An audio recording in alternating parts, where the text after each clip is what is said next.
लड़के ने दुश्मन कमांडर को 1000 मीटर दूर राइफल से मारने की कोशिश की, लेकिन उसका साथी तुरंत ही उसे रोक दिया। उसने कहा कि राइफल की प्रभावी दूरी केवल 400 मीटर है और इतनी दूर से दुश्मन को निशाना बनाना असंभव है। उसने लड़के से कहा कि गोलियां बर्बाद ना। तभी एक अनुभवी सैनिक के मन में चतुर विचार आया। सबसे पहले उसने चैम्बर से गोली बाहर निकाल और चाकू की मदद से गली की नोक को घिस ताकि वह थ्रेडेड सी की तरह घूमा हुआ आकर ले ले। तुरंत ही उसने गोली वापस चैम्बर में डाली और दूरबीन से उसने दुश्मन कमांडर की स्थिति को ध्यान से देखा। फिर उसने राइफल की साइड को एडजस्ट किया और शूट करने के लिए तैयार हो गया।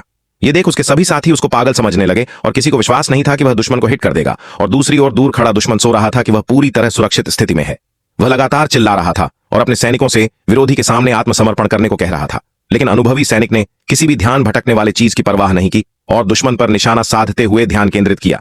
अगले ही सेकंड में उसने ट्रिगर खींच, उसके बाद उसने राइफल को फेंक दिया, दूरबीन उठाई और दुश्मन की स्थिति की ओर देखा।